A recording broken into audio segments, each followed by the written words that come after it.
শুরুতে জানাবো শহীদ হাদি হত্যার নির্দেশদাতার অবস্থান জানা গেল। এরপর জানাবো আর কোনো বাপের বেটা নাই যে আমাকে থামাতে পারে। মন্তব্য রুমিন ফারহানার। ইনকিলাব মঞ্চের মুখপাত্র শহীদ শরীফ ওসমান বিন হাদি হত্যা মামলায় তদন্তে নতুন তথ্য সামনে এসেছে। মামলার তদন্তকারী সংস্থা ঢাকা মহানগর গোয়েন্দা পুলিশ ডিবি এ ঘটনায় জড়িত ১৭ জনের বিরুদ্ধে অভিযোগপত্র দাখিল করেছে।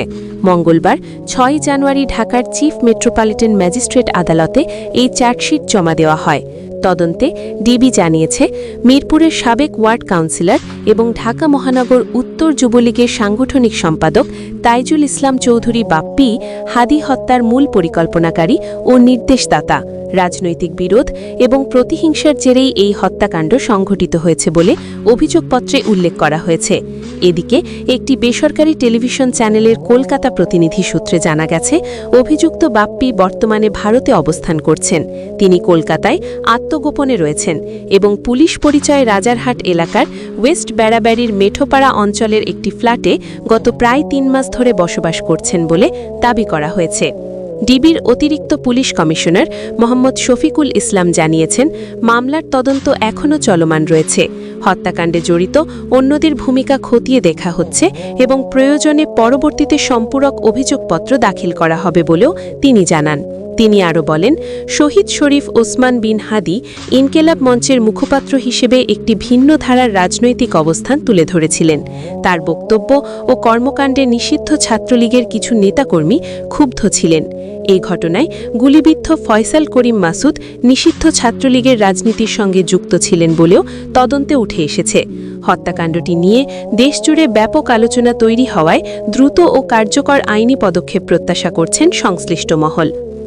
অন্যদিকে ব্রাহ্মণবাড়িয়া ২, সরাইল, আশুগঞ্জ ও বিজয়নগর একাংশ আসনে বিএনপি হতে সদ্য বহিষ্কৃত বিএনপির সাবেক সহ আন্তর্জাতিক বিষয়ক সম্পাদক ব্যারিস্টার রুমিন ফারহানা বলেছেন, ৫ বছর যদি চোখ রাঙিয়ে হাসিনার কাছ থেকে চলে আসতে পারি, আর কোনো বাপের বেটা নাই যে আমাকে থামাতে পারে। মন্তব্য রুমিন ফারহানার। মঙ্গলবার বিকালে সরাইল উপজেলার নোয়াগাঁও ইউনিয়নের কুচনি বুড্ডা গ্রামে নির্বাচনী গণসংযোগকালে ভোটারদের উদ্দেশ্যে কথা বলেন তিনি। স্বতন্ত্র প্রার্থী রুমিন ফারহানা বলেন, এ আসনে প্রার্থী ভাড়া করতে হইল এখন শুনতে হয় ধানি নাকি খেজুর গাছ। তিনি আরও বলেন, ক্ষমতায় গেলেই চাঁদাবাজি ধান্দাবাজি কইরে ২ মাসে ২০০ কোটি টাকা কামাইয়া ফেলতে হবে, এটা তো ঠিক নয়। আরেকজনের ব্যবসা দখল, বালু ওঠানো, মাটি ভরাট এগুলো ঠিক না। এগুলো করলে মানুষ দূরে চলে যায়। মানুষ এমনিতে কিছু কয় না। ওই যে ৫ই আগস্ট হাসিনা টের পাইছিল মানুষ যখন জাগে তখন কি অবস্থা হয়, যেই অন্যায় করবে তার বিরুদ্ধে বলবো। ব্রাহ্মণবাড়িয়া ২ আসনে বিএনপির দলসংগীত মনোনয়ন প্রত্যাশী ছিলেন ব্যারিস্টার রুমিন ফারহানা। এই আসনে বিএনপির জোটের প্রার্থী হিসেবে জমিয়েতে উলেমায়ে ইসলাম বাংলাদেশের সহপ্রতিপ্রার্থী আল্লামা জুনায়েদ আল হাবিবকে মনোনয়ন দেওয়া হয়েছে। মনোনয়ন না পেয়ে রুমিন ফারহানা স্বতন্ত্র প্রার্থী হিসেবে এই আসনে লড়ছেন। দলীয় সিদ্ধান্ত অমান্য করে স্বতন্ত্র প্রার্থী হওয়ায় গত ৩০শে ডিসেম্বর জাতীয় নির্বাহী কমিটির সহ আন্তর্জাতিক বিষয়ক সম্পাদকের পদসহ বিএনপি থেকে রুমিন ফারহানাকে বহিষ্কার করা হয়েছে। এরপর বিএনপি থেকে দলীয় মনোনয়ন না পেলেও নির্বাচনে অংশ নিতে স্বতন্ত্র প্রার্থী হিসেবে মনোনয়নপত্র জমা দিয়েছেন বিএনপির কেন্দ্রীয় কমিটির আন্তর্জাতিক বিষয়ক সহ সম্পাদক ও সংরক্ষিত নারী আসনের সাবেক সংসদ সদস্য ব্যারিস্টার রুমিন ফারহানা। মনোনয়নপত্রের সঙ্গে দাখিল করা হলফনামায় তার সম্পদের বিস্তারিত বিবরণ উঠে এসেছে। হলফনামায় উল্লেখ করা তথ্যানুযায়ী রুমিন ফারহানার নামে রাজধানীর ধানমন্ডিতে ৫ কাঠা জমি ও ৫টি ফ্ল্যাট রয়েছে।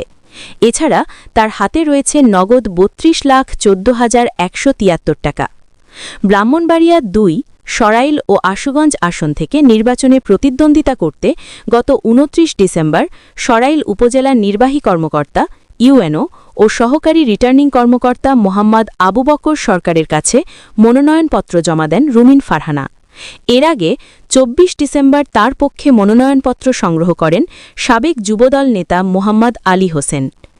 দাখিল করা হলফনামায় দেখা যায়, ধানমন্ডির ল্যাবরেটরি রোডে মায়ের কাছ থেকে হেবা, যার মূল্য অজানা বলে উল্লেখ করেছেন। তবে ঢাকার লালমাটিয়ায় অবস্থিত ৫ কাঠা জমি ও ৫টি ফ্ল্যাট তিনি বাবার কাছ থেকে উত্তরাধিকার সূত্রে পেয়েছেন, যার জন্য কোনো মূল্য পরিশোধ করা হয়নি। এছাড়া পুরানা পল্টনে 1258.884 বর্গফুটের একটি স্পেস রয়েছে, যার মূল্য উল্লেখ করা হয়েছে 65 লাখ টাকা। হলফনামায় তিনি পেশা হিসেবে বাংলাদেশ সুপ্রিম কোর্টের অ্যাডভোকেট উল্লেখ করেছেন। তার নামে কোনো ব্যাংক জমা, বিদেশি মুদ্রা, শেয়ার, বন্ড বা স্টক এক্সচেঞ্জে বিনিয়োগ নেই। নিজের নামে কোনো যানবাহনও নেই, তবে তার কাছে 10 ভরি স্বর্ণালঙ্কার রয়েছে। তিনি কোনো ব্যাংক বা আর্থিক প্রতিষ্ঠান থেকে ঋণ গ্রহণ করেননি বলেও উল্লেখ করেছেন।